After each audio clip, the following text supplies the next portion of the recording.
This conference will now be recorded.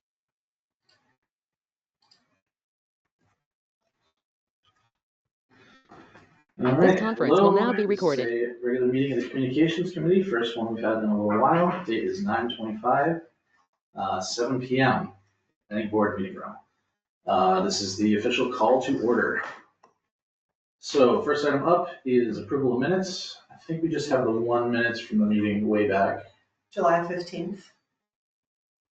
I'm sure it's all fresh in your minds. I move that we approve the minutes from July 15th, whatever it was. Sorry. All right. I will abstain, but all those in favor? Aye. Okay. So what's the number on that? 4 and 1 abstain. Oh, you I wasn't there. You weren't there. Yep. Okay, public comment time. We have somebody online. If they have something they'd like to say, then now is the time. Otherwise, we'll be closed for public comment. Nope, okay, somebody else. Okay, somebody else joined. It is public comment time, if they need to. 3, 2, 1. Cut right through that. Education training reports from committee members. Anybody do any training or anything like that over the last 2 months? Yeah. Great, let's get right through it. I did attend the Boy and Girl Club meeting last night. That was kind of fun. All right. Probably has nothing to do with this committee. No, let's just go through it. Like you said earlier, we have a lot of items on the agenda today, so we're just gonna rush through some of these. Okay, open committee seats. So we have 2 open seats. Actually, this happened during the gap. We lost a member. They formally resigned. Not a problem, it happens. So we're down 2 seats, like I said. We're looking to fill those. The town is doing its regular thing where they're putting stuff in the Sentinel. We've given them, Kate and I updated the text so that it's a little more, I'd say it's a little more open to like anybody, explaining that like we'll take anybody who's looking, does social or whatever, knows about communication within their regular jobs and stuff like that.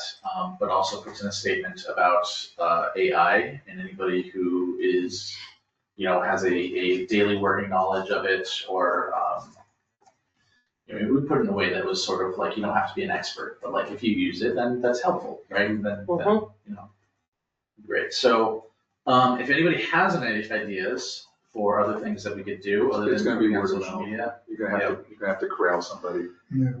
Yeah, but it's out there, so that's pretty much all I wanted to say about it, is that, if anybody can think of anything new, let us know. We'll try to get that out there. So. And last week, that article Kate wrote was in the Sentinel too.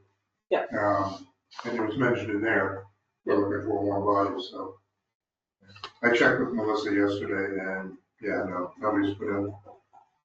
Yeah, my understanding is there's not a lot of volunteers right now for any committee work, so.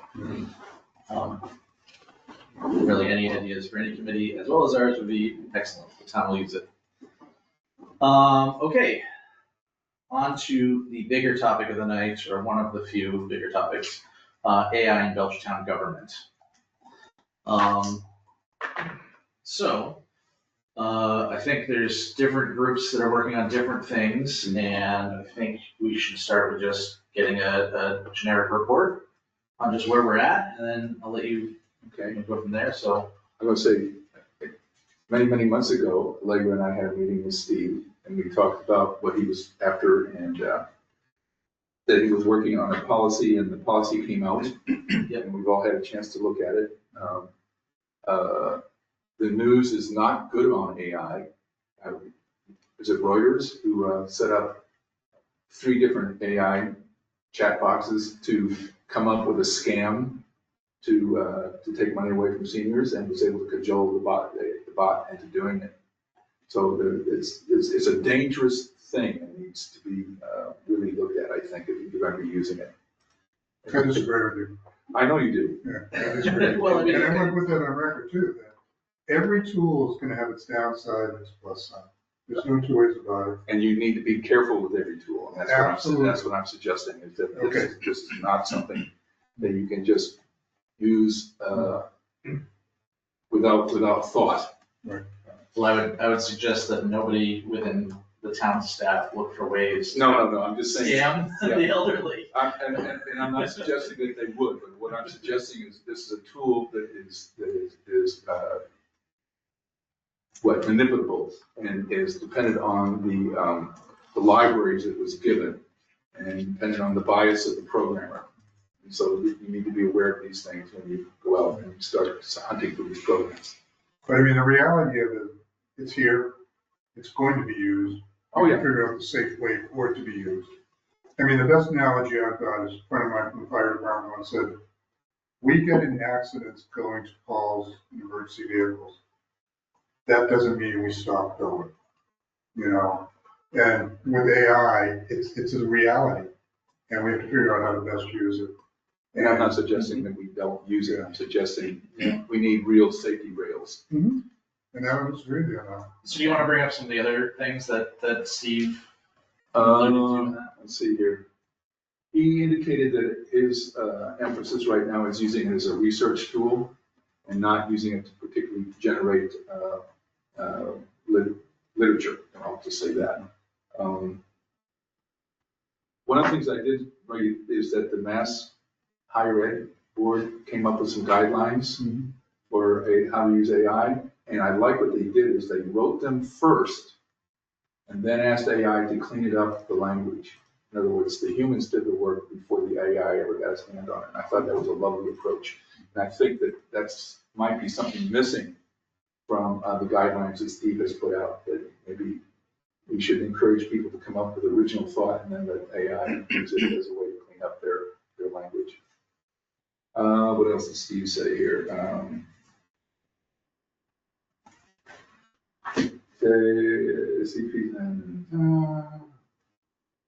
Competence of the human beings must match those of the AI. It still has to be, everything still has to be fact checked by a human being. And so the question that always comes into my brain is, AI writes it, and for me to fact check all the sources it used might be more time consuming than the fact that I might have written it myself to begin with. Transparency, you have to let people know that you're using it or it was a major source for what you're doing. A minimal disclosure statement. And yeah, that's pretty much it right now. Allegra, is that about it?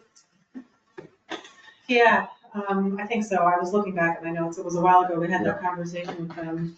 And it was after that meeting that we then got the town council AI draft. Which I don't know if everybody had time to look at it. I was just looking back at my notes on that. I thought it was pretty strong. I had a few small points on it, but I actually wasn't sure who to send those to. I mean, I guess we discussed them here. They were minor things. I don't know if you guys have the drafts. Well, actually, I can look it up quick. I had some notes as well, and I ended up just forwarding them along to Steve. Okay. And just making sure it edited the same thing. Because, yeah, I found it was rather well written, minus the fact that it sort of grouped all AI into one sort of definition, and it really isn't that. And I don't think they took, sort of like the same way that we wrote the social guidelines and didn't exactly take what the library was doing into account. I think they did the same thing without taking into account like what the police department is using it for, or the fire department is using it for. Because there was something about like, no videos whatsoever should be like put through or like, manipulated through AI or created with AI, but like technically the police department is running their videos through to automatically remove like license plate numbers and stuff like that. And it's like clean up that's audio. I mean, right, and it's like it's like the same thing. It's process, and they don't. But there's no definition of like, or there's no clear line in my mind when I read it of like, what is the simple processing AI? What is like the basic BCTV police department use of AI versus like, videos completely made that are fake with AI that like you put in a prompt and it makes like a 5-minute video or something, right? That is is totally fake. They don't put a clear definition there. So I was assuming that Steve's guidelines were more for the administrative side of town hall, and the police department and or the fire department may have to have their own guidelines. But I to mean- that end too, like you couldn't say that these guidelines would work for the library or for like stuff that Esther and I do that creatively uses these AI tools, like you can't even like get away from them. They're like so embedded in the software that we use. But I mean, they're still I wrote- wrong. My comment on that was that these should be the minimum standards townwide, and that there may be other departments like library, fire, police, that go beyond, for special situations. That was a comment that I put in there too. And I agree with Chris, that I wasn't that impressed with this, to be quite honest with you. To me, it showed a lack of understanding of AI. That when they wrote this, they didn't understand all the different, they didn't include anything on large language, natural language. They just went generative AI and that was it. And that's far too restrictive because there's other types of AI that everybody's going to be using, So I felt that it needed to be expanded. That was the notes I made in here that I gave back to Steve on it, was this needed to be more comprehensive and encompass various other forms of AI, that they're going to use, like Honor, for example, something as simple as that. It doesn't address that, so. Well, I mean, in Steve's defense, his focus is on the generative AI. Right, which is too restrictive for what we do, because, again, he's asking us to come up with a task of how we're going to use AI. Well, if council's going to give us those guardrails, it needs to be more encompassing than this one document. It would also seem to indicate that we as a committee need to talk to the police department and to the fire department and to BCTV and find out what their needs and wants are. And see. I already did. I talked to fire PD about what they're doing. Okay. So, I mean, for example, fire is using it more than PD. PD is using it just for their body cam, for the editing that Chris mentioned on that. Fire is using it for, I got a nose block to remember, stuff like writing procedures, writing policies, things like that. It's helping them. They used to pay like $9,000 to a firm to write SOPs. They're using it to do it in-house now. Obviously a lot less than $9,000. And they're able to guide it more efficiently too in doing that. They're using it to write reports. And when he first said that, a red flag went up.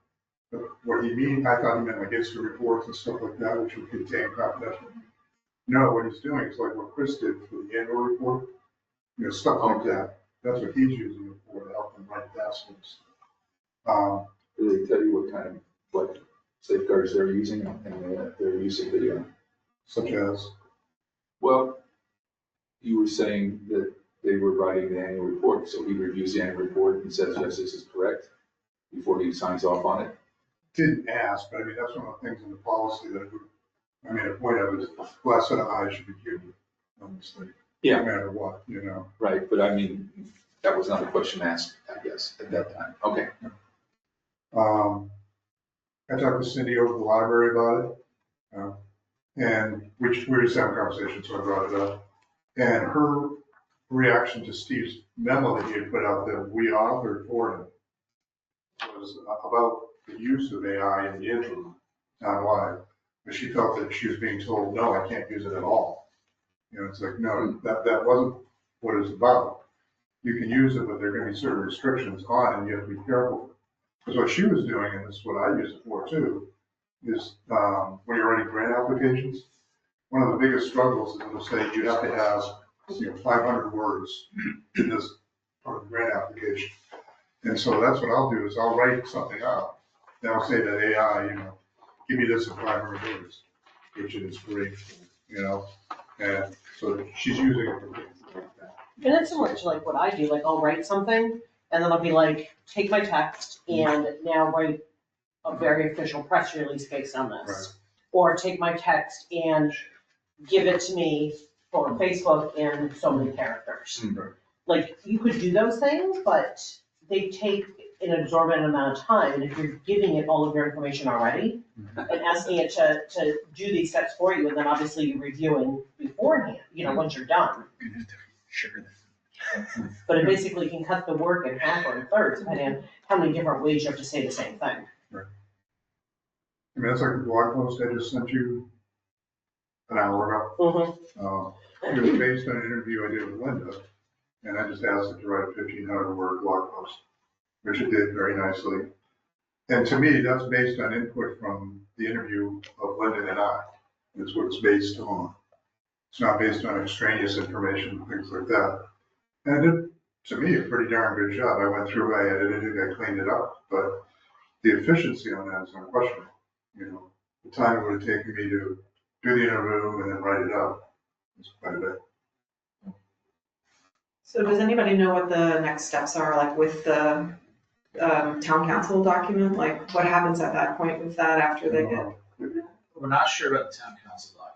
We haven't heard anything back from Steve on that. I would assume standard would be that he's happy with it, he would send it to the select board for their approval. I doubt it's happy with it because there's so much comment. Well, I know, but I'm just saying that way, Yeah. yeah. So it sounds like maybe a meeting with Steve would be the next step to review where everybody's at. So we are, that's another thing to report, is that we are meeting with Steve on the 4th. So we, on our side of things, have gotten in contact with this organization at UMass called PIT, Public Information Technology Support, we'll just say Institute, yeah. I think actually- it's PIT. Right, but if the true thing is with an extra I word at the end, so.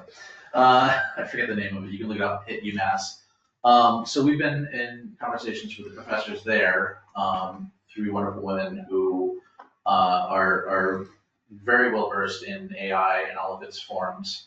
And they are, basically the PIG group at UMass is a program for kids to get a degree that is, I'm gonna say this as roughly as possible, that it's basically training people to, with a college degree, to basically take technology into the public space, into like local governments and things like that, and how to utilize it and you know, use these things for good. And a lot of the ethics around it, and basically a lot of the stuff that we're discussing. And we've had 2 meetings with them now where it is a big concern around ethics and everything we've brought up, and how to actually go about doing this, and what are the next steps. They, as a program, have been around for about 5 years in a theoretical teaching space of it, but they haven't done any actual application. And here we are.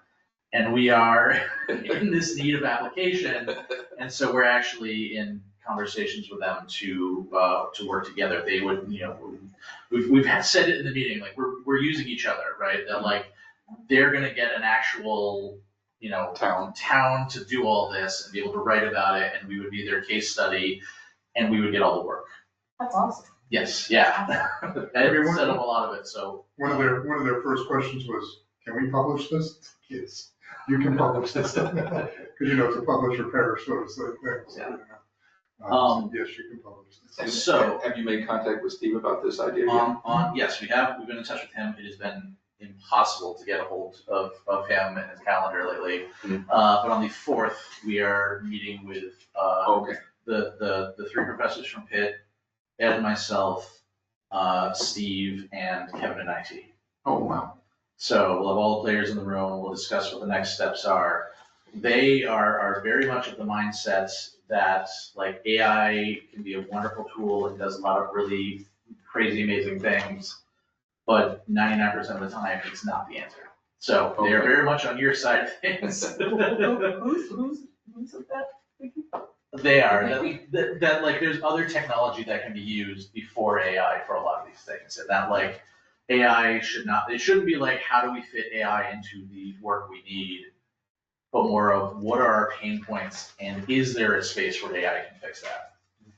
Right, so there is a lot of discussion with them where we want to start first by going through the entire town and all the departments and saying like, what are your biggest problems? What is it that is taking forever for you to do? You know, is it reports? Is it emails? Is it the stuff that like, sure, AI can handle? or is it other things, and other problems that like maybe some other technology can solve? And because they're not just AI, they're all, technology focused. So, it's gonna be, I think it's gonna take a little time because, people's schedules, we have to work around their school calendars, they are still teaching professors, getting Steve and Kevin in the Looking at a room. couple of years before it's implemented.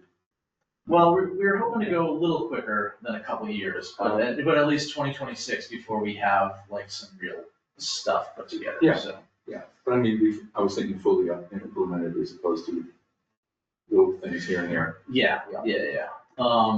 So yes, so that's sort of where we're at on our side of things, and I welcome. Lovely, perfect. I mean, it's gonna be an education for them, because we could tell from our meetings, they're not really familiar with how small government works.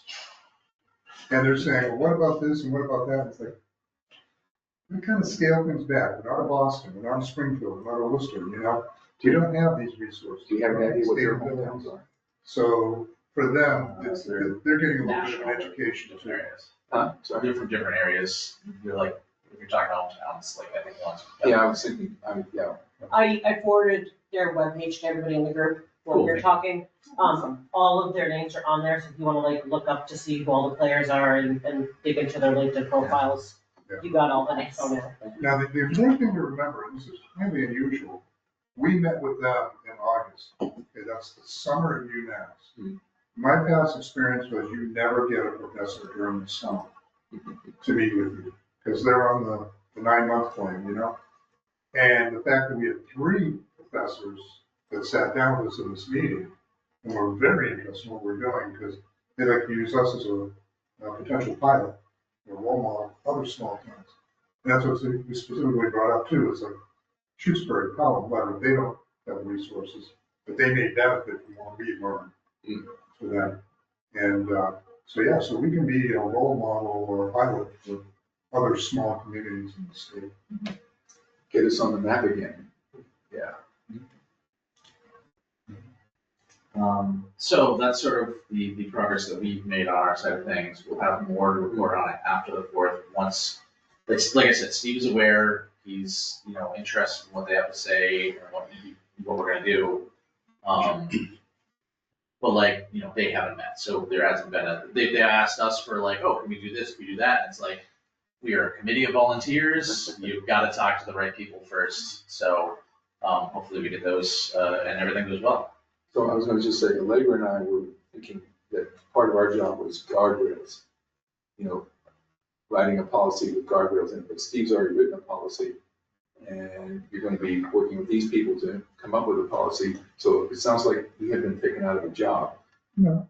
I don't want to say that, yeah. And I want to also say that if And anybody is we're not saying interested, that in a nasty way, we're just saying it looks like it's being covered. I want to say if there is anybody interested in this group to go to that, I would say we're probably fine with having extra players in the room and other people who are interested in this.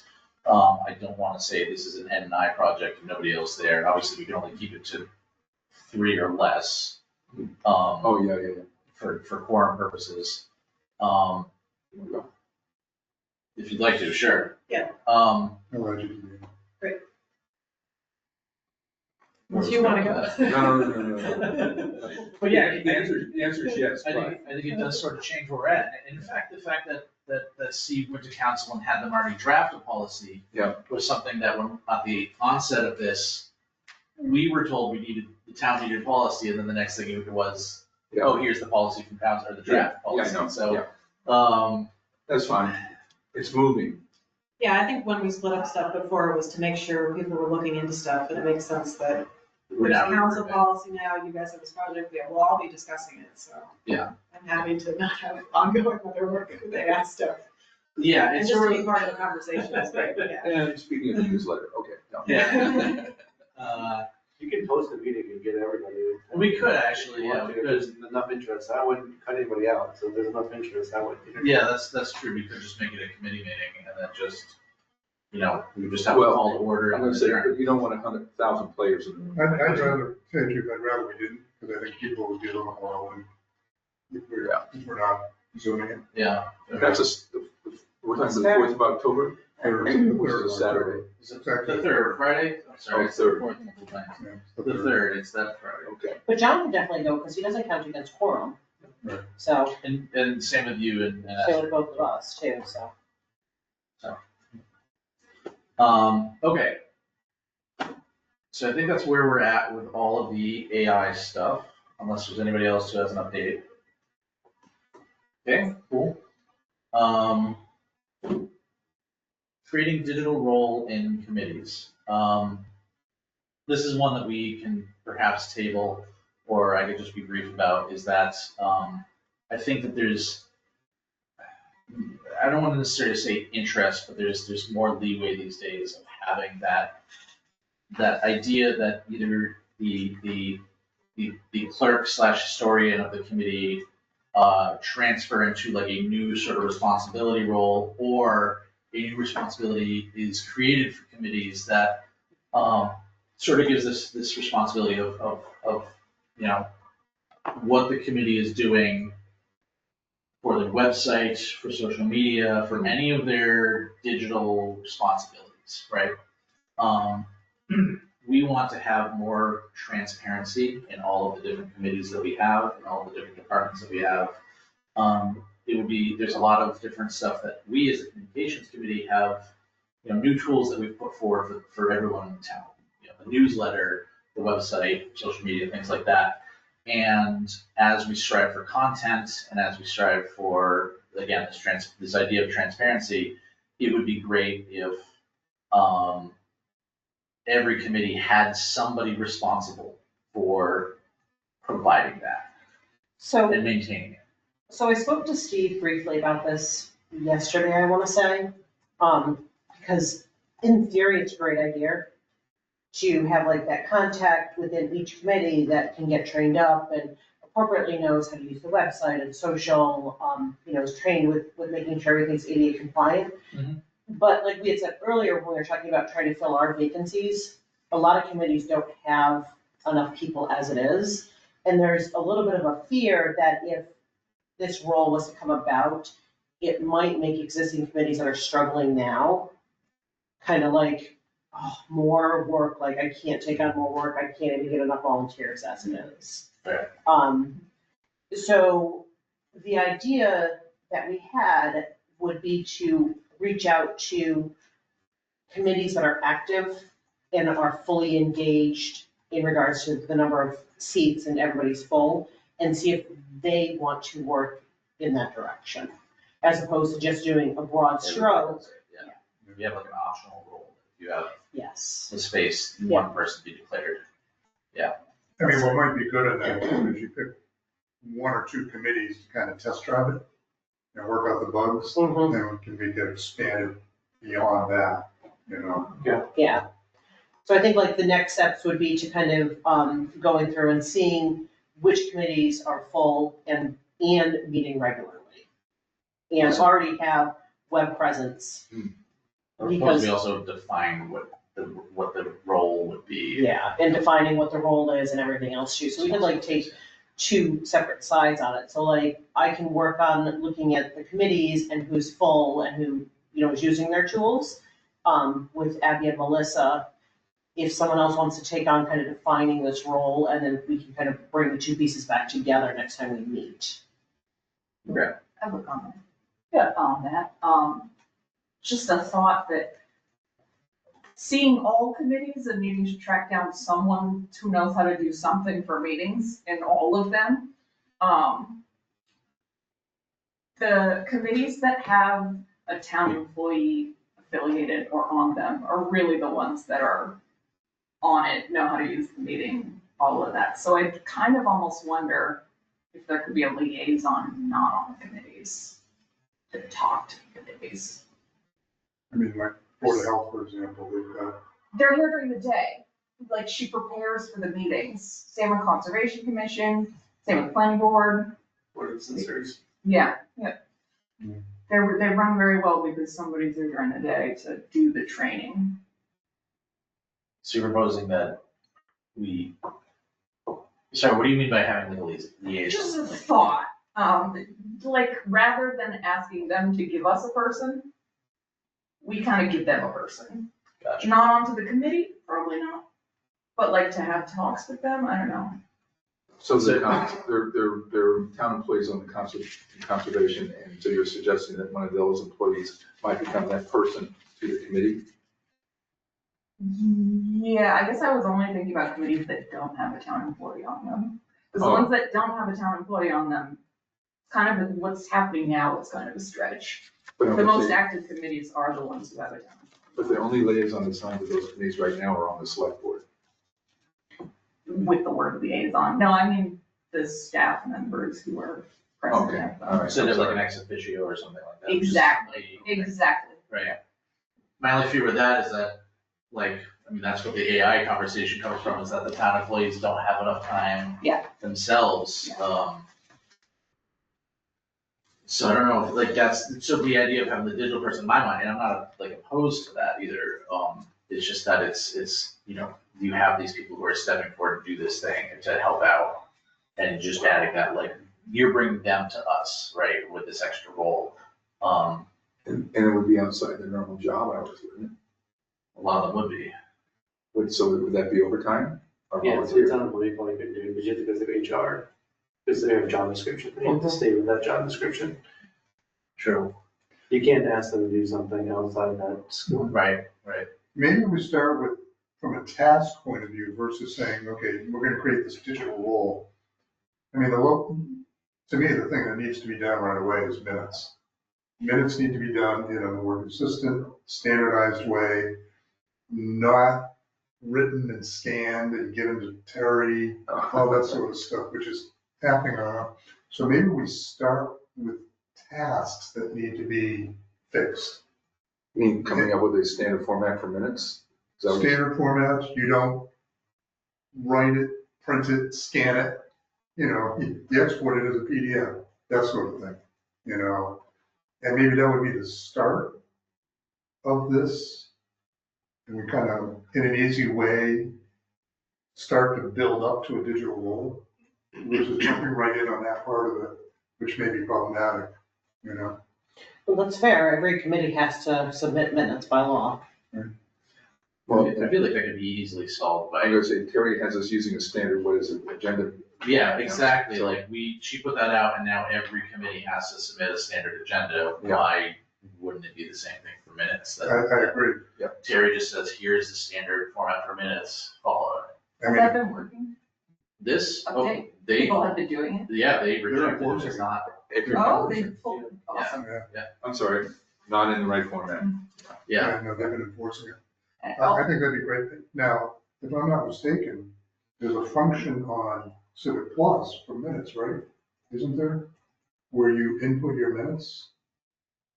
And then it, There's- I think it's just, yes, like, well, I think we would run into the same thing, because I think it's a standard word, or easy way where you could put them in any way you want. I mean, it's not hand typed or handwritten.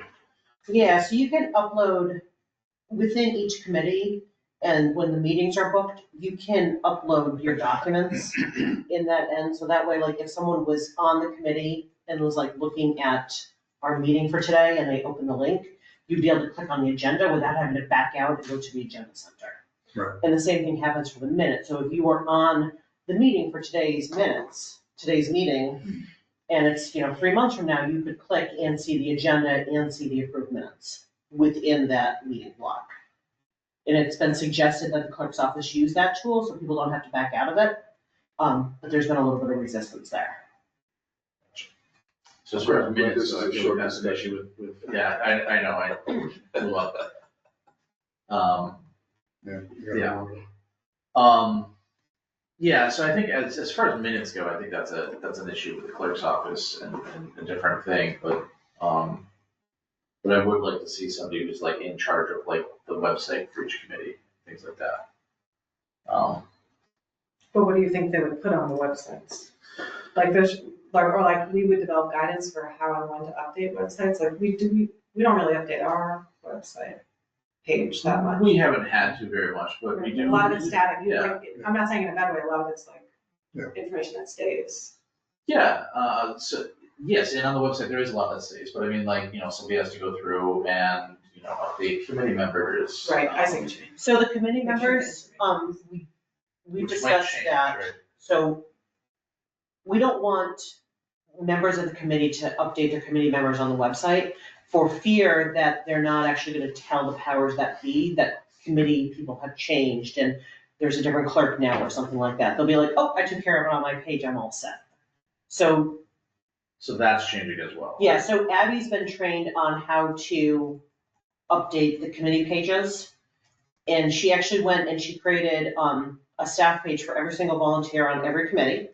And then she correctly populated all the committee pages with who all are on each committee. Well, that's awesome. Yes, and so she's maintaining that list as people come on and off committees, and she's doing that on the website too already. Well, given that there aren't, I think most committees are like us, they're fairly static. There's not a lot of changes that happen on it. Maybe be enough that Abby was kind of that role of, I'm just picking one, planning board needed to update something on it, and they didn't know how. Abby, can you update this paragraph, something like that? I'm thinking as long as it's not extensive, it hopefully wouldn't be too big a burden for her to kind of play that role for all the committees. And it very well maybe, her job description, at least the way I read it, is a little loose as to how much we can give her for working on the website and stuff like that. So I think if we brought it to Steve and asked if he felt it fell within her scope, then that could certainly happen.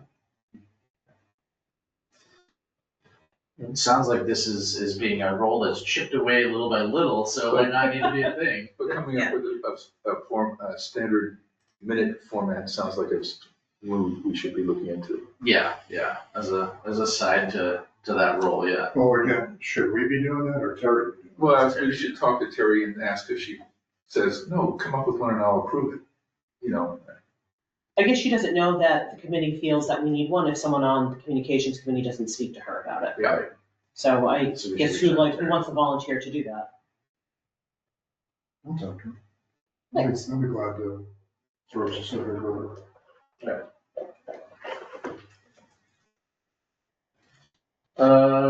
Anything else? We move on to the next one? And I think that part of that too, just, Kate, part of what the rationale can be, it has to be standardized for the ADA requirements. Absolutely, it So- absolutely has to be. So that could be the big It could be the reason carrot, for it, it could be the carrot. Yeah, the same way the agendas have to be standardized. Like, I don't know her motive behind standardizing them, but they had to be standardized for ADA compliance anyway, so. Okay, let's move forward. Mark, you passed out a document when we're. That wasn't it. That's not there. common. Down to gateway signage, should we jump to that quick? We could. All right, let's do it. I'm curious about. the I feel like this document is something around- fun. Yeah. Okay, this is fun stuff. So you received my email of last week. And in that email, what I was saying was that the corridor, the entrance to the town, is in pretty rough shape. And there are two signs in particular that I was calling out. And the first one was our welcome sign, which you really can't see. I hope you looked at the graphics. You really can't see the sign. It's too far back. It's not angled properly. And of course, it's falling apart. So that's our gateway sign at present. You continue down the road south, you come upon I'm just calling it commercial signage. It sits in the corridor, It's in the telephone right away, telephone. I thought it was electric power. electric power. Yeah, right away. Yeah. It's in that right of way, and if you've seen it going by, you know that it's in terrible shape, right? So, So what does that mean? It's in the Yeah. electric, so I understand, I know what an electric right of way is, Yeah. but does it mean that they've secured approval from National Grid to put it there? Or is it just like this sign that's kind of like grown up over time, even though it's not supposed to be there? yeah, we don't know the answer to Okay. that. I haven't given that much attention yet, Okay. all right? So, anyway. We've identified, we haven't done a whole lot of research. Yeah. Right. Yeah. So anyway, we have this idea, Lou and I have this idea. I'll just wait till you. There we go. Yeah, thank you. So we have this idea to try to replace our gateway sign, which is the first one that I talked about here. And, you know, like anything in any organization, we thought this would really be tough. It turns out that so far it hasn't been so tough. So we've made a lot of progress. And you read my progress report that I sent out, but I want to give you an updated progress report because we've made even more progress. And first I want to say that Linda LeDuc has been unbelievably helpful. She's been just terrific. And we have a lot of questions about what kind of site plan do we have to put together? What kind of permitting do we have to do? And she has researched this very conscientiously, and she got back to me yesterday. So I want to share with you what is her update and my responses. So first, we weren't sure, and by the way, why don't you reference this budget as we speak, because most of these items are referenced here. I'm going to go right to the bottom of this budget. It looks like we have a $6,500 project. It's not going to be anywhere near that, but this was all in. And Linda, and the conversation that Linda and I had significantly reduces the cost. And I'll go through that. So first, Linda was unsure whether or not we needed an architectural design and layout. Now, I have included that as a $1,000 item on our budget. It's not clear whether we do or don't. It will depend, I think, on what state DOT says. And even if we do need it, that's something that I can provide. So that's $1,000 off this $6,000 budget right away. She has confirmed that the land we're talking about belongs to the state DOT. That's kind of a good thing and not a good thing, depending on what we're talking about. But anyway, it's state DOT land, so it has to be permitted, and we have to get that permit. It turns out that a state permit was never issued for the sign. It was based on verbal approval. This is probably 20, 30 years ago. And somebody remembered it at DOT. So, terrific.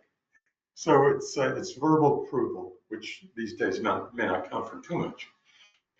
So what Linda has offered to do is she will apply for our gateway sign permit electronically when we're ready, and we'll have something on paper.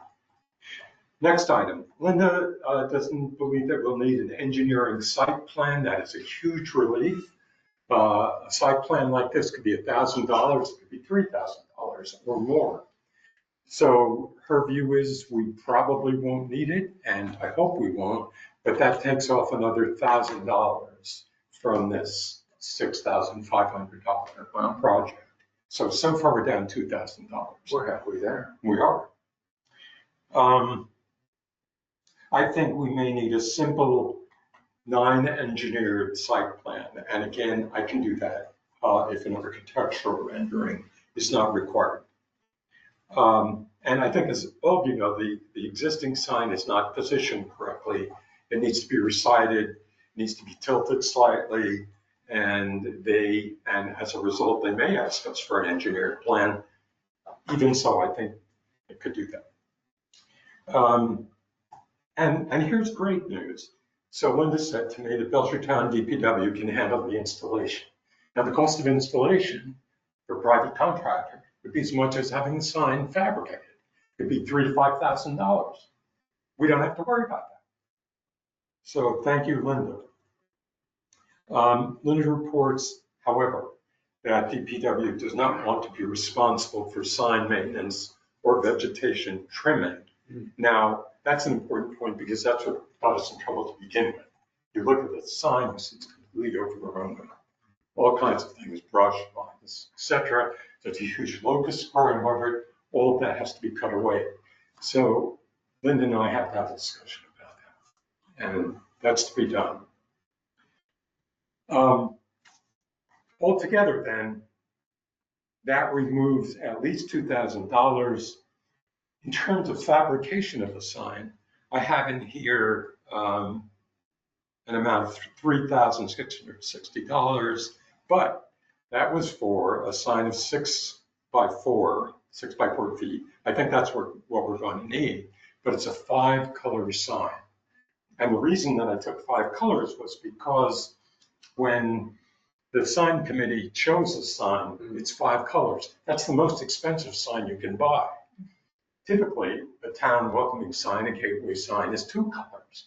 So I mocked both. I mocked 5 color signs and I mocked 2 color signs. And I think we should be talking about 2 color signs, not only because of the cost, but if you go past a 5-color sign at 50 miles an hour, it's not going to make any difference. You're not going to be able to distinguish those individual colors. So Mark, your last sign there, is that the one, yeah, is that a? That's a 5 That's a color. 5-color That's sign. a 5, okay, thank you. Yeah. All right. And the others are all 2. No, you have another one that's 5 color. You have Yes, I have another 3. Yeah. 3 that are 5 Okay. color, and the others are 2. Because that's a sign I like. So the point is that this high-density urethane engraved text sign, probably what we would order. The cost appears to be in the neighborhood of $3,000 to $3,500. I think that cost is going to come way down by 10 to 20% if we go from 5 colors to 2. So that makes the project really reasonable. At the end, under contingency, I have 10% here. I'm going to keep it in there, but I hope we won't need it. If you take away all of those things that I mentioned, you're at $3,000. And the good news is we already have $2,000 pledged. So this is going to go. So I have good news and bad news for you. Okay. Which do you want first? I don't know. Depends how good and how bad. They're both actually good news. So, Steve and I did chat about this. We looked at the mock-ups and everything, kind of prepping for this meeting. I've had conversations with Maud about this. First of all, Steve thinks this is the perfect thing to go for a CPC grant for. Yes. Agreed. Absolutely, go for the Yep. CPC grant. Yep. Get it funded that way. Yep. But also, we like it so much that, and consistency is good and it's huge for branding. So if we do one, we have to do them all. So there's the bad news. So it's not just one sign, it's 5 or 6 signs. You mean for every highway coming into town? Yes, every highway coming into town. There's also some pretty desperate sign needs over in the Freedom Center. I remember when I worked in Sunderland and they were doing a rebrand, signs were a big part of it. Yeah, signs are definitely a big part of it. So that's the bad news. Like, so if we're gonna do one, let's do them all. So you're talking, And that maybe, like, at that point, is it, like, if we go with a 5-color sign, which I personally think we should, because it really reinforces our branding, does it make sense to have the sign company, and because of the number of signs we'd have to build, it'll have to go for bid, but does it make sense to have them make all of them at once, and we install them as we can? Kind of thing, like, go for as much money as you can, because it has to get, they have to vote on it at a town meeting too. Well, that was one of my questions. Yeah, so if you get the CPC, then, they bring the CPC grants to town meeting and CPC says, we want to give this much money to so-and-so, and then the town has to say, yes, go ahead and give it to them. at a CPC meeting, we voted unanimously in favor of this. And Yes, the town usually goes, yay. yeah, because everybody likes spending CPC money. What is the next one? But I mean, if we do 5 signs, that's 20 grand, which is not an unreasonable amount. No, not for a For CPC grant, Grant at no. all. So I think it's a great idea. They're accepting applications now. Yes, they are accepting applications now through, I want to say November 1. This would have to Okay. go in front of the select board, though, Yes. for approval. That was another question I had. Does it have to The go? Wayfinding Committee, however, he has a sign that was presented to the select board, so they should mirror that design, so. I was gonna would get say, with we the branding wanna- committee. They already have developed a sign, if that makes sense, so take both designs and we wouldn't wanna have 5 different styles. Yes. That's why I mocked it the way I So did. you'd have to, I think there's more planning that has to happen before we go for, in front of the select board. You have to Well, get I'm with gonna the say- Wayfinding Committee and branding committee to get a sign that matches what they. So the branding committee wouldn't be in charge of this. The branding committee's charge was simply to develop a logo. Yeah, signage is outside of. Who did the, Yeah. who did the signage though, that presented? The signage was wayfinding. So wayfinding, so I would get with wayfinding next and match that sign with the wayfinding sign that was already adopted, kind of. As far as I know, there is no wayfinding committee. Yeah, there is no technical wayfinding committee, it's And just as people far as that, I know, Juan is no longer Is she on? Mine pace? has like another 2 or 3 weeks. Yeah, so that's where we are on wayfinding. Guess who's probably gonna falter? Branding. No, it would go to communications. It's far outside of branding's charge. Branding was supposed to be a temporary committee in order to get the seal and the logo and the guidelines done. Well, I mean, Certainly it's Brandon gonna gets go rid to of that. somebody. Somebody. It's gonna go to somebody. They should all match, that's what I'm saying. Absolutely. Well, and I'm gonna say, all the signs that have the logo on them do fall within the matching signage developed by the Wayfinding Committee. But you're talking about the one that has that circular. Yeah, the little logo, yeah. So those are the most expensive, They are, but those. 20% more. But those are the ones that fall within the guidelines of the Wayfinding Committee. If we're doing the Wayfinding logo, you're already automatically in the 5-color thing. But I also think too, if the select board's voting on it, and the select board likes to have options, as I learned with business cards, is you bring them a design that thoroughly matches the wayfinding signs, 5-color with the logo, and then you bring them the less expensive option. Obviously, the colors would have to match the logo color, so like we wouldn't do the maroon again, we'd have to look at the orange or the blue or the green or something. And we present them with 2 choices, and we let the select board pick on which one. Could you do the logo in a monochrome color? So we can do the logo in an all white and all black. We can do it in different monochrome colors. There's a lot of different things we can do. I would say, no, I mean, this is the place to not do that in my. No, absolutely not. I feel like that really helps there. Right. Yeah. I think number 8 is the winner for me. But anyways, 7, but, Okay, so all I need is to 7, know what to okay. do next. Get some money. The money we can get even if we don't get that grant. Yeah. Or that close, Yes, for that one. side. for But the it's- one. Yeah, if Mark and I put a CPC grant together, our request together, then if they approve the money, we don't necessarily have to spend it. If we can't get the rest of approvals, we can just return it to CPC. Yes? I think to get the grant, you'd wanna have It's out the approval. approval Yeah, to you have show to that get it's approval. approved. So, Yeah. so I would say that the next steps would be to firm up designs and mock-ups, like, because I can tell the logo is in a circle there. It's supposed to be a circle that looks a little stretched. So we'd want to make sure what we present the select board is true to form and really in line. Like that one's a circle, it gets kind of stretched as we go across. more oval? Yeah, more oval. well, it sounds to me like you have the financial plan ready and that the designs are already set from the wayfinding. So we just need to take those designs, put them to your plan, and then present them as either the one sign or all the signs. Yeah. And find out what it would cost to, you said 5 of them? That was a guess, like someone's gonna have to, I don't know how many entrances So I in guess town that's a we question have. for the DPW Yeah, or Steve. 5 times 4 is 20 is what we're coming up with here. We've got- But keep in mind too, this Yeah. price was not for the 5-color signs, right? It is for this. it is for the 5-color. Is it for the 5-color? Yeah, there's a little note that says we can subtract 1,000 and 1,500. Oh, okay. Right. So I've So got I- 202, 116, 9, and then what's going over Granby, that's 202 again. 1, 2, 3, Don't 4. forget Bondsville, 181. yeah. So that's the 5. I imagine there's probably more. Yeah, Well, but we're talking major, you know, Yeah, yeah, okay. you wouldn't do the side streets and Yeah. stuff like No, no, that, no, so- yeah, yeah. Well, let's, You so, almost want so, one for town hall, I guess if we did it, it would be nice if you're gonna. so I would suggest next steps are getting the final Is there one wayfinding out there design now? from But Mark, it doesn't which match. you don't have to email, Yeah. it's like. If we're trying to match everything, you gotta match all the signs in town. We talked to him. You have to talk to Mark. We have talked We're just throwing it about out there. yeah, yeah. it. She was not enthusiastic about this Mark. project. Yeah, I think there are about 5 roads, and we're gonna. Well, map. Oh, that's 2 weeks don't matter. And so, Mark, did you hear that John would love to have one out in front of town hall sometime? So- Yeah, the whole goal is to match all the signs in town, so like police, fire, not all, but something, that was the goal of the wayfinding committee. So there isn't one out there. this place is completed. 6. Everyone, they used to the old wooden sign that a guy from the post office, I forget his name, made all those signs. Yeah. I'm passing on I information. think Pete Gillespie donated a lot of those way back when, back in the early 2000s. I think that's what Steve told me too, I remember yeah. hanging those up when I was a kid. Well, so we need to get the final designs from wayfinding. we need to find, Well, Wayfinding Find out for doesn't sure. exist. We need to get final designs for mod. final sign design for mod.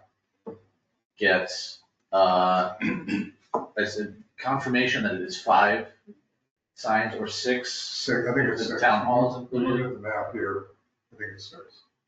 and then 21. write a proposal for 1 or 6. And I think that would be the next steps in my mind. Yeah, I think so. So do you want me to reach out to mod and deal with that piece of it for you? Yes. I don't know, let me think about it. Okay, and what about installation? Was that included? Uh-oh, something happened. I just stopped sharing, I stopped my share. Oh, okay. Okay, yeah, Well, and then I believe the thought was that DPW would do it at their convenience, so one at a time, not all 6 or 1 at a time. Yeah,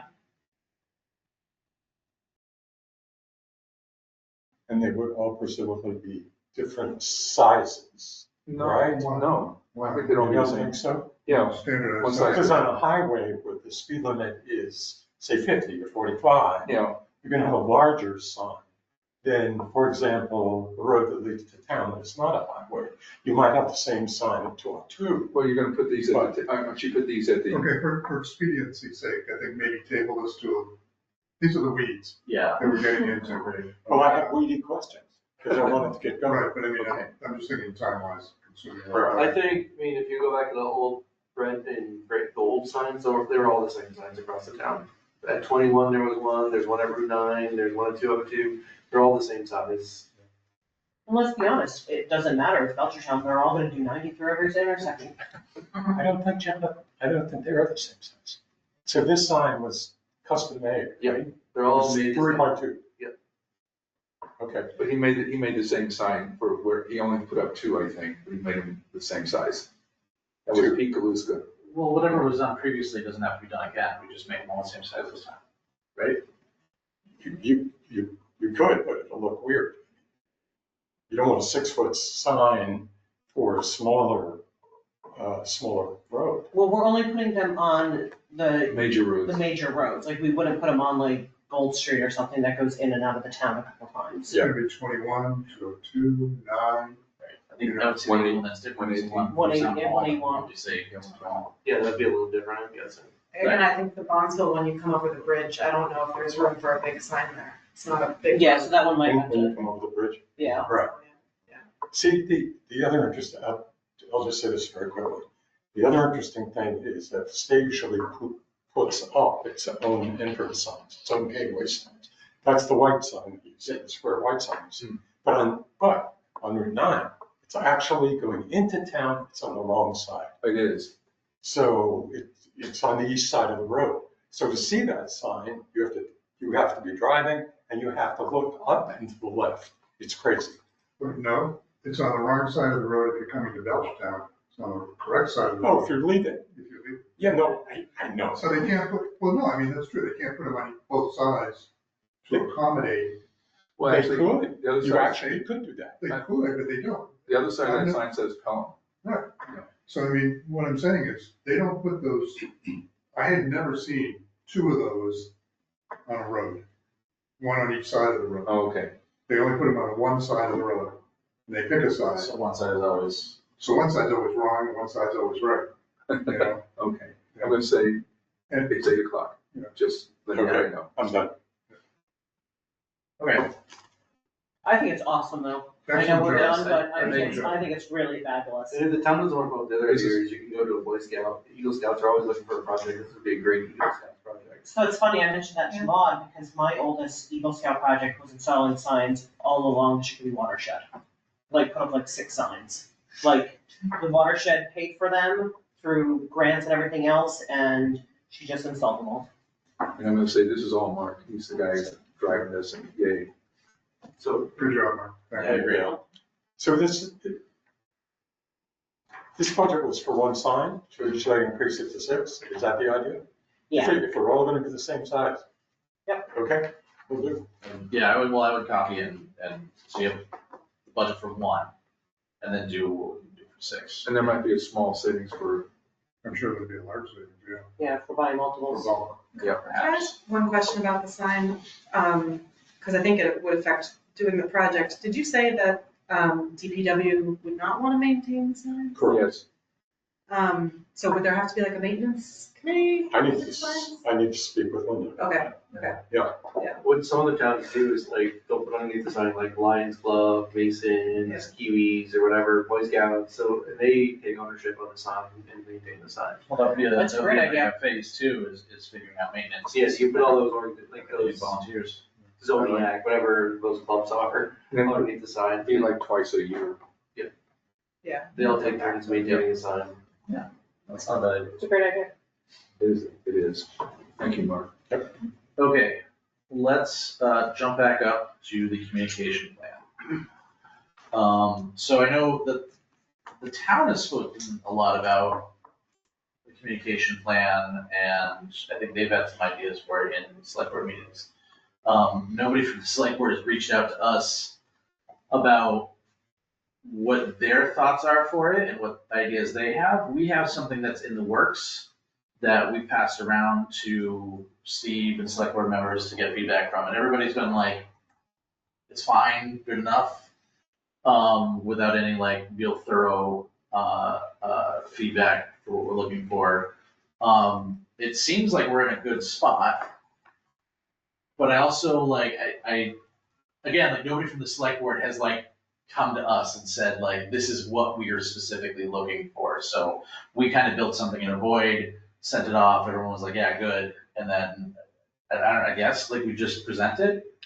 Yep, the select board doesn't go to you, you go to the select board, if that makes sense. So it would be, all the members would discuss it in an open meeting and get better feedback, balancing back and forth, if that makes sense. So get on the agenda for an hour. Or 30 minutes. 20 minutes. Okay. You guys do have some goals and objectives that come down to Kevin and I. Right, I guess that's the thing is that like I've read the minutes and watched some of the video from some of the meetings over the last few months where you have discussed this. And it seems like there are objectives in your mind, saying you as the royal you for the select board, and Steve, but like that hasn't been communicated down to us. Gotcha. Right, and I think that that's sort of, you know, like I said, we've put up for feedback and everyone's just been like, great. So I think we would love to see that, to get that communicated down to us, and if you do have objectives and things like that. Otherwise, yeah, we could just present. And I guess at that point, everyone's gonna tell us, yes, you did it wrong, or no, you didn't, or these objectives weren't met. I just feel like, you know, waiting until the next meeting and doing a full presentation on it is. I would send another email to them, all of us, if that makes sense. Yeah, Like, okay. but then we're ready to present once we Okay. get your feedback. And that would kind of dot the i's and cross the t's. Okay. You don't want to have a joint select board communication. I would love to, actually. Wouldn't be the duo meeting as opposed I to think we trying should to. meet with every single committee. Interesting. Personally, does it as budget board, Not at least once a year. Right. We should. That we could do a tax credit plan, but that would look quite different. Right, exactly, and I don't, like, is that what we're looking for? I Yeah. think that's one of the questions that we can have, yeah. Right. So, okay, so we'll email them all again, we'll see where that's at.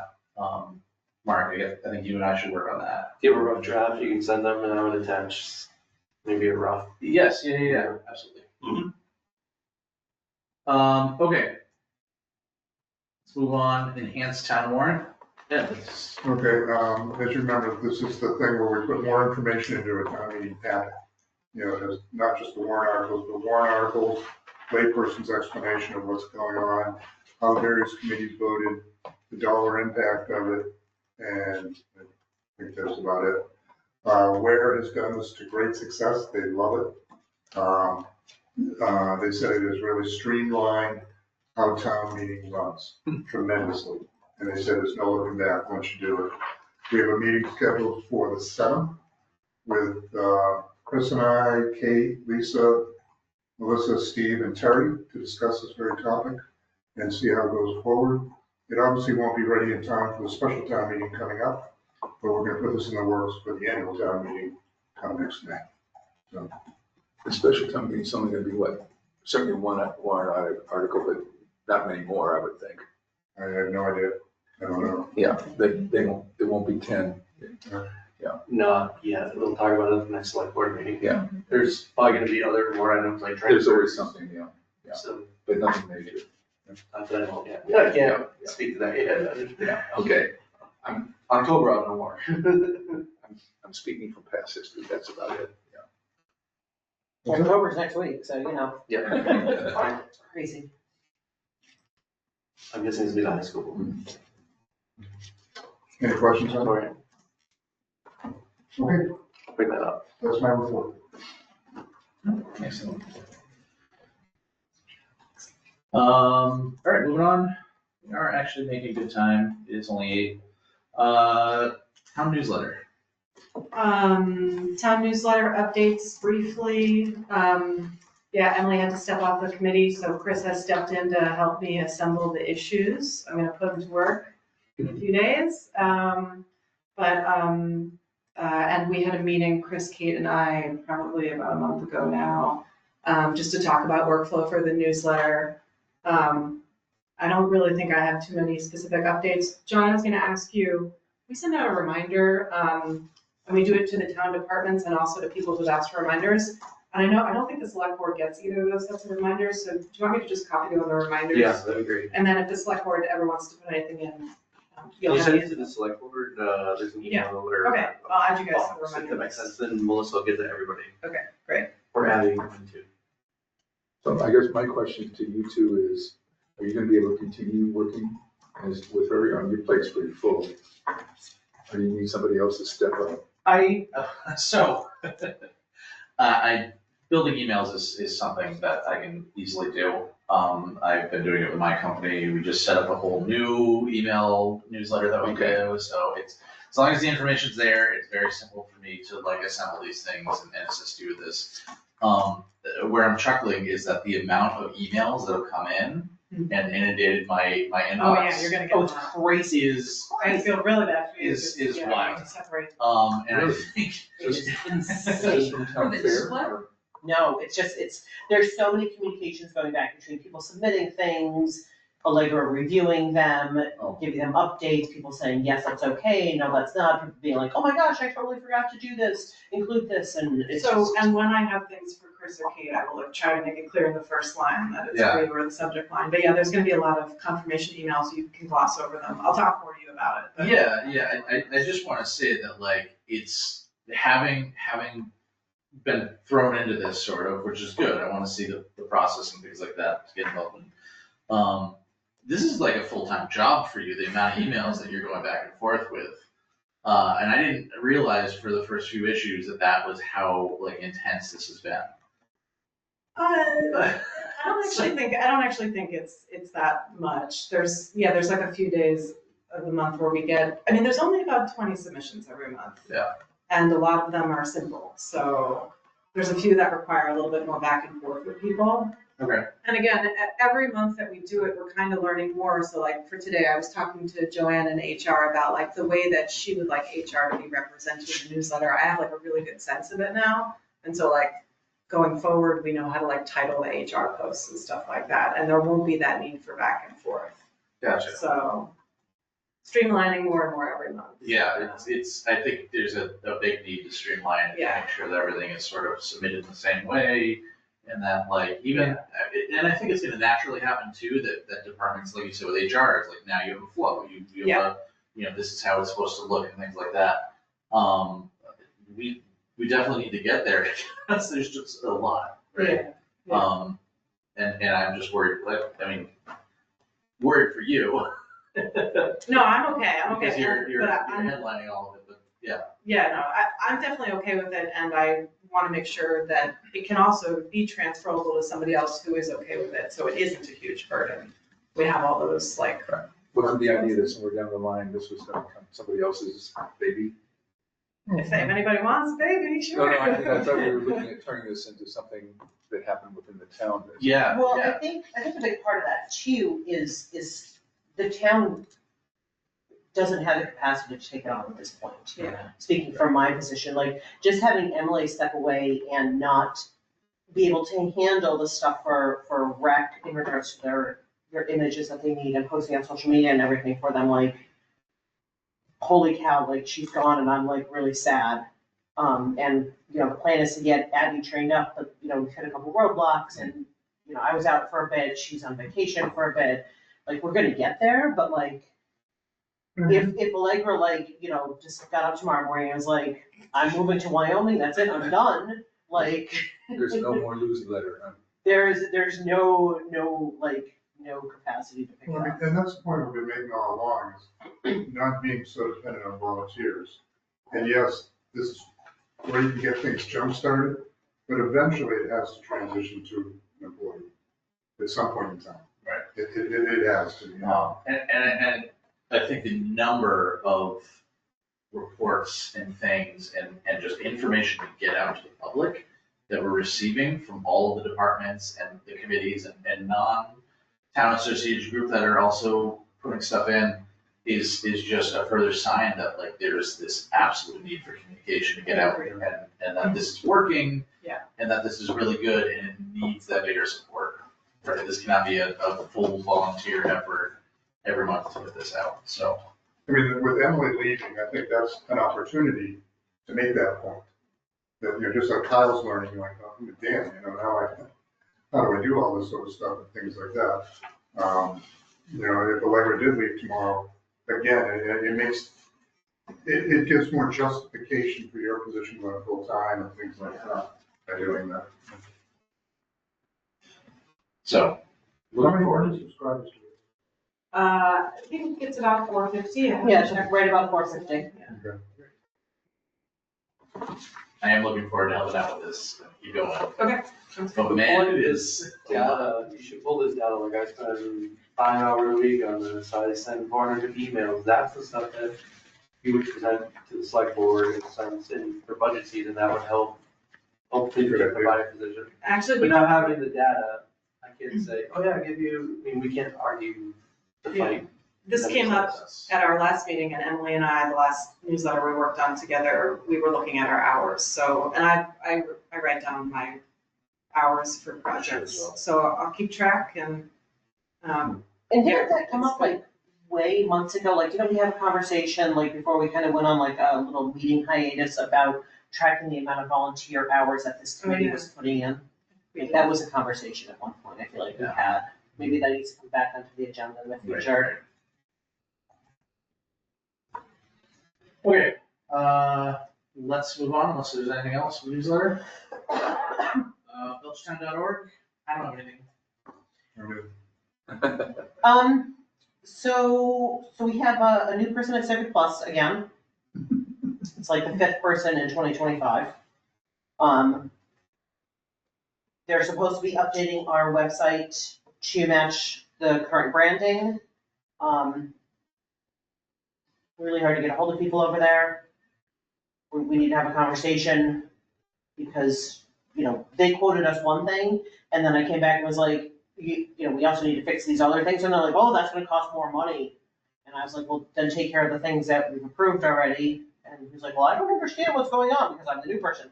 So it's essentially starting over again with updating the website to match the new branding with the new person. So that is kind of like tops on my list to do with that. And then from there, I've got to put up the other changes that we've talked about, such as like, you know, the enhanced calendar and making certain things easier to use on the website and you know, tightening up some of the spaces. Like, there's not a lot you can do without them wanting to quote you something. So that'll be a quote to get together and something to keep in mind when you know, the next budget cycle comes up. But yeah, definitely still working on getting the new brand on the website. That's totally evolved. That's all I have. Well, that's good months, hasn't it? Speaking of branding, branding committee updates. So logos resolved, that's something, that's moved on, wayfinding, which is now done as well. The issue now is the the town seal and digitizing the town seal. Where it stands is, so the designer that we had to work on this gave many iterations to the town clerk. The town clerk didn't like any of them, kept giving just kind of like multi-directional feedback each time. So, every iteration was not like a improvement of the last, but it was like no, like do it this way instead, and no, do it this way instead. So we have a lot of different variants. There are a lot of different art styles. While, we, the number one rule was that it had to remain form factor to that original design, to the original seal, the physical one. Now that our design contract is done, and she's no longer with us, the town has decided that we are allowed to do, we don't have to sit behind the style that is originally there, and that we could do more of a folk art style, such as the way that Wayland, Mass did theirs, where Do you have mock-ups for us? sort of here was the original, and I can pass this around afterwards. That's where- Wayland, right? Yeah, this is sort of the Okay. original, and then here was the new version where you could see, shading is done with like triangles. And like the leaves are full all the way around. There's a little bit more detail, although a little less detail, right? So things are, like, I would not say that this is an exact mock-up of this. But when you look at it, you see the similarity with that. But you see the similarities, right? So the new understanding is that that's how we should handle, and I can send these around to anybody who wants to look at them. That's how we should handle it. So we don't have a designer though, so it was taken upon myself and Kate and Ed Knight to all sort of see what we could do to make more of a folk art version of the town sign. Driven because we don't have a budget anymore. And we didn't want to take any town money to do this, which is something that we promised in the early side of things, that we would not use any money and not change the look of the town seal. So now we're sort of like backtracking on that a little bit, but first seeing if volunteers can do it. I've put in what time I can, and I'm not at a point where I think that my design is any good, and worth really presenting. And I don't know how much more time. It was one of those things where I was like, I'll put in like 4 hours and see where I'm at. I'm at like 10 hours, and I'm like, this isn't getting anywhere. Kate, I know you've put in some work with it. Yeah, I've done about 20 hours of work with it. Right. I can send, Ed, you're controlling the screen, right? Who's controlling it? Do you have my version, Chris, that I sent to Maud and everybody? Maud sent it I can over. pull it up, but we could also just share it later too. Yeah, So guys, I don't wanna sit on this for too long. So where we're at is we're finally meeting again. We've had the same problem. The branding committee has the communication committee. We're finding time for everybody to get together. We're meeting next week, although I won't be there. And we're gonna sort of decide what the next move is. The town clerk wants us to go through an organization that she's found that did the Wayland one and have them do it and pay for it. We still don't have a quote on how much that's gonna cost, or as far as I know, we don't have a quote. I don't know either. There's an assumption that it's around 5,000, because that's what Wayland was charged, but we don't know. Was Wayland's done recently? I can't. It was done this year. Yeah, Okay. so that's where we're at, is logo's done, the digitization is going to take a little more time, and we might have to find money somewhere to do it. Just, is this going to be in color or black and white? Black and white, Black and white. yes. It's a great use of CPC funds. Again, yeah, that's one of the suggestions that was made, is The faster we get this done, CPC obviously is coming up, so we'll submit that and hopefully approve it through select board and get the process moving. So it's one of those things that does need to happen like sooner than later. There's a lot of stuff that's sort of being held up because of it, like the business cards for the town and things like that. Yeah, and that's just a small part of finishing the branding for the town. Like, we Right. can't finish the branding and the look and the style and set policies as to where we use, logo versus seal and yada, yada, yada. Even the without- agenda templates will have to all be updated. Yeah. And you said 1 November is the deadline for CPC grants? I think it's, November 1st, I think. I think it's a little later. I think it's the second Friday, so I think it's the 13th this year, but look at. Well, we're It six, was right in the session when I was reading it so we're right before essentially it came over. six weeks away then. is what happened. But this is a concern for that committee, so I don't wanna hold up too much more time on this one, but that's where we're at. It's just, it's dragging on.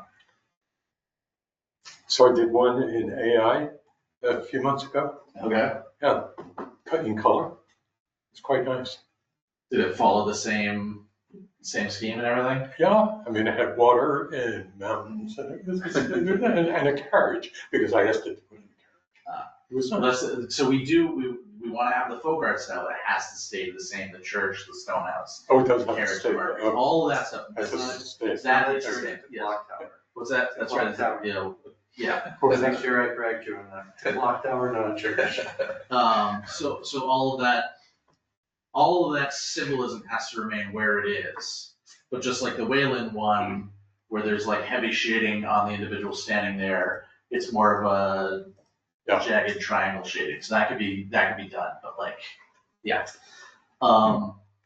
So we'll see where that one ends up with the meeting next week. Speaking of block tower, we November should have 14th is CCTV the deadline. video of that inside. What's that? November Yes. 14th. Everyone might No CPC. So, someone's gonna wanna reach out to Charlie then, because Charlie said the deadline was November 7th. In their article No, that it's they November published. 5, okay, by the No, it's always the second Friday. That's what I thought. So Either actually, way, this is a problem for the branding committee and not this committee. So Correct. we're gonna move on to wayfinding updates, which we hear should not be anything because they're gone. There is none. Yeah, it's gone. We did whatever we were supposed to do, and Mom's contract has been extended, and she's gone in 2 or 3 weeks, I'm being told, and that's it. Excellent. Well, great work, you guys. Congratulations. We have a logo, or whatever you want to call it. Signs. Signage, yeah. The being able to disband the committee, like to be able to say you did it, right? And now we're done and it's gone, right? Like I wonder how many other committees, we have so many committees in town. And I realize that there's some like communication that should just continue, but like, it must be nice to have a committee where you just say, great, I'm done. wait, are the signs up? They're not up? Technically, No. Oh, okay. I didn't. Well, like all the legwork's been done. Okay, yeah, okay. yeah. Yeah, I mean, it's, it's money. Yes, okay. Okay, so this next one, Kate, you asked me to put it in here, I did. statement from the communications committee officially requesting the select board set a policy around third-party information to be shared on the town's website and Facebook feed. You mean like the fair? So, this has come up because one of the original charges for the committee from way back when, the communications committee, was getting town events onto our website. So utilizing the events calendar on our website, which we are doing. So we have a form created, people fill out the form, we put the event on our website, then, we put it on Facebook, we share it to BCTV, it goes out on, the cultural councils and creative economy, they share it, it goes to all the places. But there's no policy about what events we can share and can't share. So there's been like some pushback, like, can we share this event because it's at a private location show? So like, when we first started talking about this, like, the Shattuck Sugar Fest, do we share that because it's a private event? They're not a nonprofit, or do we only limit it to sharing nonprofits? What about if they're serving alcohol? Is it okay to share it if we serve alcohol or not? What happens if, somebody comes through and they're a nonprofit and, their mission is, is not good for humanity in general? Right, like you can have nonprofits, It's the entire organization.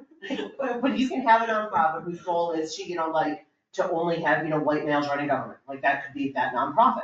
Do you share their event? Where do you draw the line? Do you share every nonprofit's event? Do you only share some events? Do you share private events? And there's a lot of like gray area.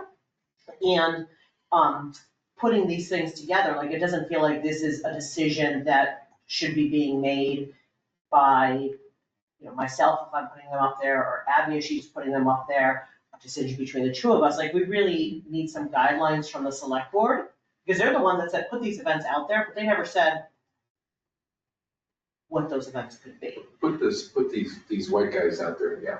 So that is, the request is that the communications committee goes back to the select board, because it was the communications committee that was charged with putting events on the calendar, and ask the select board to set a policy around what third-party events we're willing to share.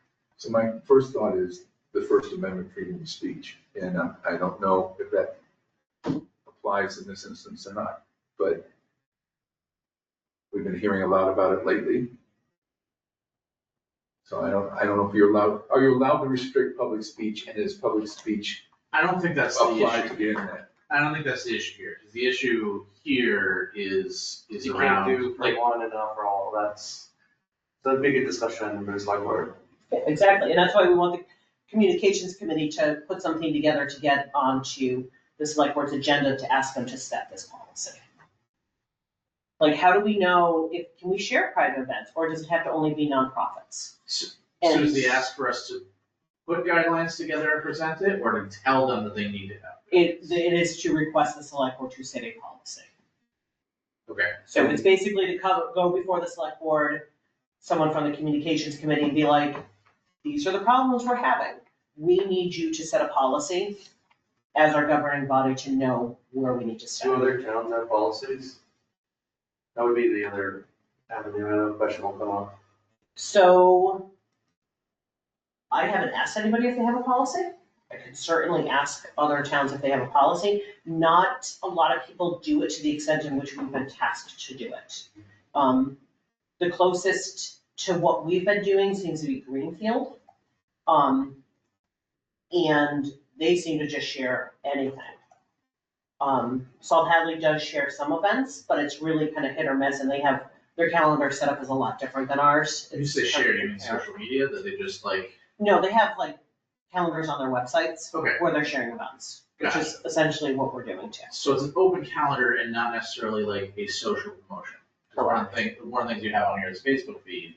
Yeah, so then that's the other thing too, is once we put it on our calendar, we push it out to all of our different quote unquote media channels. So we push it out to, let the newsletter know in case they want to cover something about it. We let BCTV know, so in case they want to go and send a reporter there to cover the event, right? Or, then, it goes on the calendar that Stahl puts together weekly based on what's happening around town that she shares on social. I mean, here's a good example of one on the site now, Grief Loss Support Group, which when I was just first looking at the headline, I said, okay, it sounds very laudable, things like that. It's somebody from a private company, and it's sponsored by Beers and Stories. Now, I'm certainly not opposed to this, but also that's one of those things, okay, is this appropriate or not? And that came from the senior center. Yeah, it's being held at the senior center. Exactly. And it Yeah. came from the senior center, so the senior center sends us their calendar, we put their calendar together. And, or not put their calendar together, share their calendar out on our events calendar. That's like another one is office hours by Senator Olivera. Well, that sounds like a very laudable thing too, but again, it's not a Belchertown function, Where do we draw the line? I'm gonna say, certainly when I was doing slides for BCTV, we would run things like that without blinking an eye. Right, exactly, I mean, that's the thing, yeah, Yeah. I think it's appropriate to have that on. I I'm do. trying to stay out of the discussion, sorry.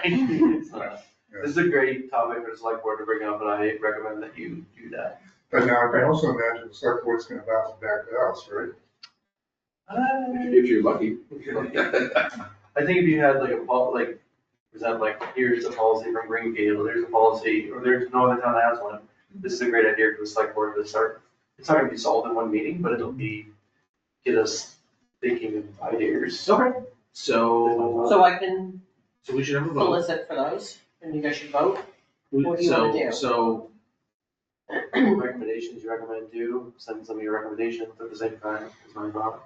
yeah, so let's, this is just introduced tonight. So it will require a vote if we were to officially request as a committee, we need to vote on it. This census is being introduced tonight, I think we all need to have some time to think about it. Let's bring this up in the next meeting, with whatever, that stuff we find, whether there are other towns doing these things or Okay. not. If there's anybody that wants to help Kate in this, please jump on that. I will. And, Thank you. and then we'll go from there, and maybe at the next meeting, we will vote. We have Right. a team. And then we'll go from there. Perfect. Great idea. Great idea, okay, get to the end. BCTV manager update. Okay, we're gonna try to keep this short, but it's been a few meetings, so It there's has, a lot yeah. of updates. Okay, so the fair just happened, so we had a number of videos going out for that one. The tri-board meetings and the Hampshire Group Insurance Trust has been drawing a lot of attention. And the last tri-board where we did the push to talk mics went really well. I personally am getting better at dealing with the room acoustics. At the same time, the select board is wanting to make some updates to the technology in the meeting rooms, which is awesome. So I've been working with Kevin about what we're gonna submit for capital requests. And one of the things that I am pushing for is, so there's a couple, okay, so Jen emailed me because she was at a UMass breakfast in the student union, which is like a room that should be a nightmare because it's all wood and it's wood floor, it's tall ceilings, and it wasn't, because of the way they had it set up. So I found out the company that did that and reached out to them, had an initial talk with them, and they are the acoustic experts that I think would be a long-term good investment to have some assessments done. Kevin and I think are gonna make some good technology choices, but having measurements in the room is something that would stay the same and last for a really long time. Are you saying you want to have acousticians come in and measure the room for the, Yeah. Okay. Yep, so they've made a proposal for that. Kevin and I need to discuss that. Okay. So that's that. We got, our intern Donald's, my first intern, has concluded. That's great. And he wants to stay on as a volunteer, which we love. And so yeah, loved working with Easter Seals. Hope she sends more our way. That was a great collab. There's doing more things with trying to make the streaming on Facebook and YouTube happen automatically without someone having to sit by it every time that we do it. Happy to say tonight, so we're success with ours. So excited about that. so you streamed the go-to-meeting tonight? Yes, right now. All right. Facebook Live and And as you We're speak, currently live on Facebook. we are live. Gives me the chills. Yeah, and I will add, with the Hampshire Group Insurance Trust, it was surprising to see that the redundancy of the school committee having their own virtual meeting at the same time that we had ours was quite useful, because theirs would miss some stuff, and cut out, sometimes ours would cut out. So having both as an option, a participate and a virtual that's outside of that, there's some benefits to it. Okay. Sound upgrades. Looking at YouTube analytics, we covered, the community band concerts this summer. That got a lot of traction. So we're gonna keep doing things like that. We offered an animation workshop with no signups. So we're gonna re-gear to do another one, and we're gonna work, we're talking with Cindy with the library about making it like a library sponsored thing at our station. Smart. Yeah. So that's what we'll do the next time. Do you know when that's gonna be yet? Do you have any plans for when you might do that? Hopefully next month. Okay. Hopefully next month, If you know by the time the newsletter goes out, we can put it there, but for Otherwise- sure. Yeah, on the website.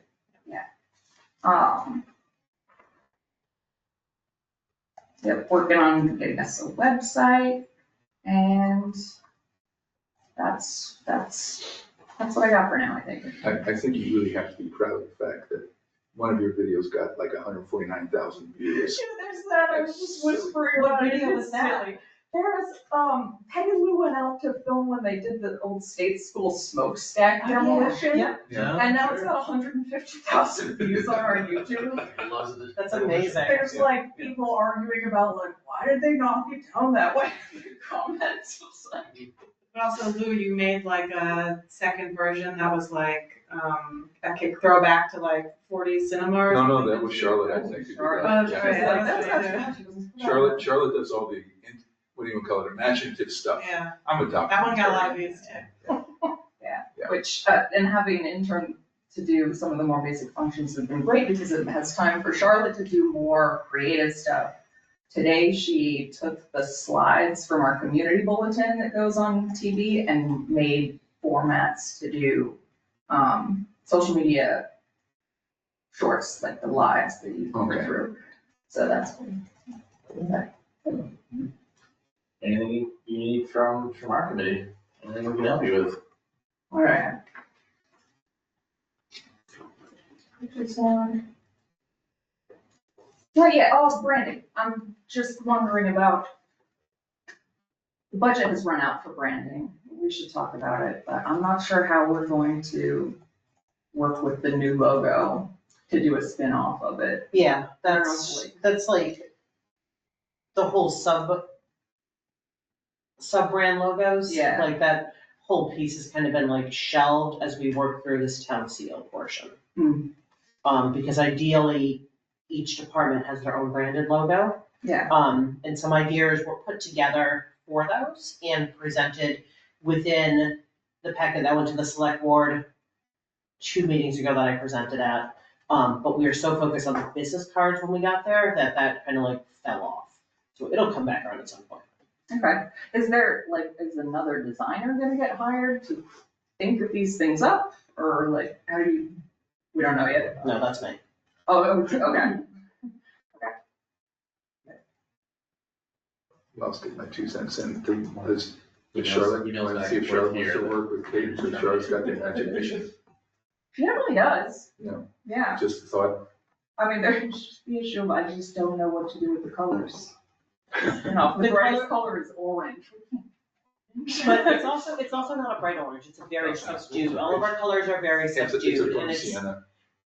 it's been an issue just working with them in general because they're so subdued. Mm. It's hard to like scream something, like, look here, when everything's like, I'm chill.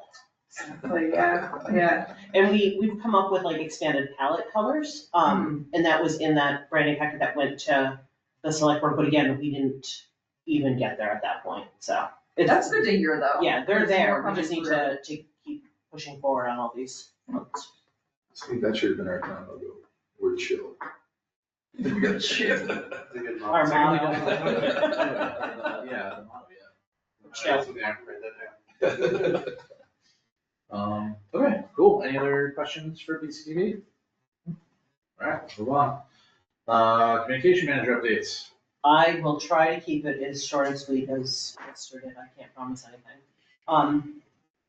So recently, focus has shifted to training our town staff in regards to using the website and also in regards to creating ADA compliant documents as well as ADA compliant text for the website.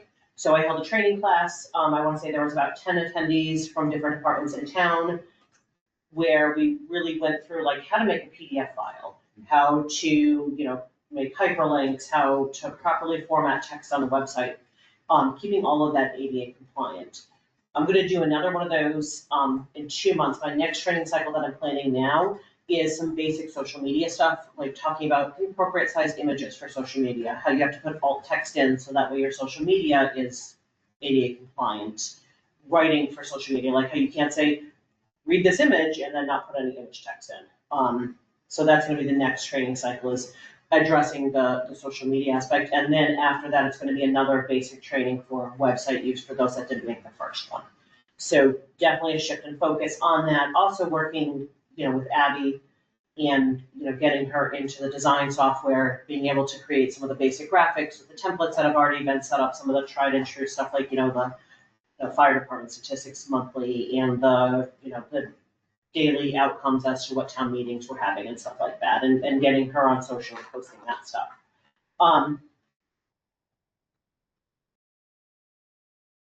Another project that I'm working on is taking our community plan, and I'm working with Doug on this, is taking our community plan and creating an online matrix tool, if you will. So you'd be able to go, our community plan would be on the website with who the stakeholders are, where it is in the process, if it's a short-term plan, if it's a long-term plan, if there's roadblocks, and you'd be able to go and filter it and be able to see like everything that's already been done, or all the things that we're waiting on money for.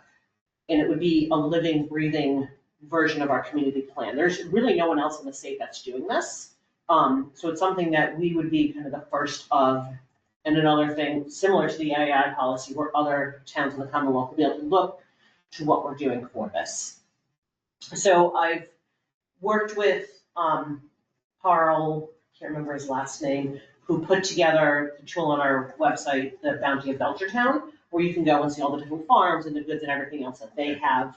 And this is also an effort with the Pioneer Valley Planning Commission. They're, really going through and digging deep and saying, hey, this is where you're missing information, give us this, give us that, to build the data set, if you will. So we need money to make this happen.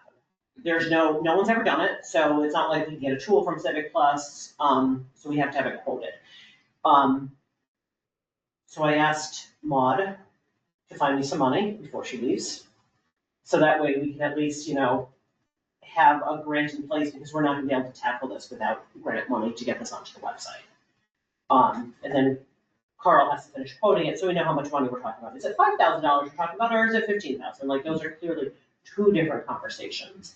But this is really gonna be something that's gonna set us apart, and it's really gonna help with transparency in town about what our different goals and objectives are, and let people see where the money's going and who's in charge of these things, and where we're at with them, and what we've already accomplished and what we still have to accomplish, right? And it'll make it easier too, as they come up with the new community plans, because the master plan gets revitalized every 5 years. They'll be able to have this backbone and see what's already been done in one place, and not have to go track down reports from him and her and them. They have it all together. So that's gonna be huge.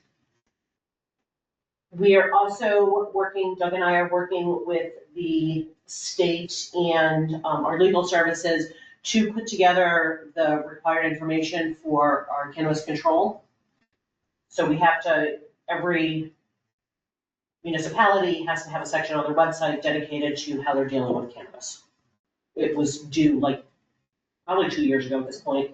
We're out of compliance on that.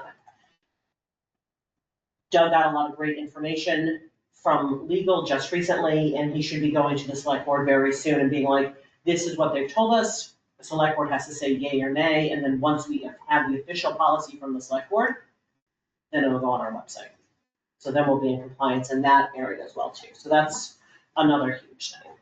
And then I'm just doing like a lot of background work regarding different initiatives going on around town. So we have like a big meeting coming up regarding the town meeting, pre-planning, kind of the postmortem from the last one, a lot of involvement in that, working around communicating with that.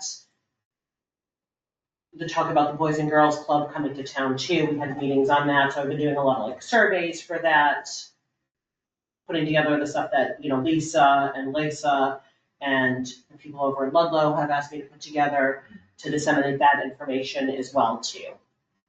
And there's a lot of like little small projects, like getting signs up around town where we have our public Wi-Fi that people can use, and making sure people are aware of that and stuff like that. So lots of things. We have public Wi-Fi? We do. Where? We can get it in the parking lot, Okay. that's for sure. Pretty much all through the common. Oh, wow, perfect. We had microbursts up on Turkey Hill Road in that area, Yeah. and I had a bunch of work I had to get done, so I sat in the parking lot here, and I did most of it. I see. You were a mom outside McDonald's during COVID. Yeah. So does anybody have any questions for me? Do we have a location for the special town meeting? The special town meeting is gonna be in the auditorium at the high school. Okay. The meeting starts at 6:30. Okay. I've sent out, That simplifies your life a lot. Well, it does, but It does. you didn't mention the part where if there has to be an overflow room. what I've heard is, and correct me if I'm wrong, John, but there's no concern about there being overflow at this meeting. We'll be lucky if we get enough for quorum. Yes. No, we did quorum. Yeah, we did quorum. People? Yeah. You've got 30 with just the people on stage, so, yeah, anyway. That's it? You guys are nice. Excellent. Thank you. Anything come up in the last 48 hours that needs to be discussed in the emergency issues? No? Excellent. Topics not reasonably anticipated. Next meeting time. So, as we all know, we had a heck of a time finding a meeting time and making it work and getting everybody's calendars together.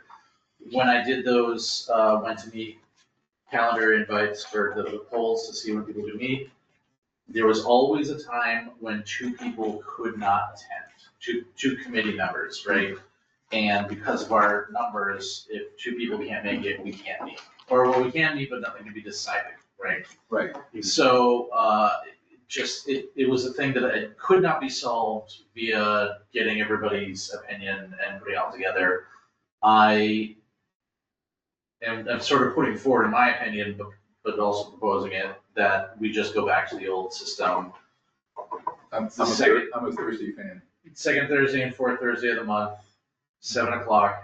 I think if we move it forward, we can try moving it forward to like 6:30 or something. I think there were some concessions we made when Emily joined to like push things back. She's not here anymore, so maybe we can relax those, so that we're not out till, 9 o'clock. But otherwise, that's the schedule I'd like to keep. Would you propose 6:30 for the next Thursday meeting, October the 9th? Would people rather do 6:30? I'm ready to way. Doesn't matter to me. Okay, let's do 6:30 then. And that's October 9th? That will be yes, okay, second Thursday of the month. Thank you. And I'll be sending out calendar invites Thank you. to everybody as well. Okay, that's the last thing. Motion? Motion to adjourn? Second. All those in favor? Aye. Aye. Thank you, everyone. 8:45, we did it. All right, that's about Thank you. And thank you, Chris. Yeah.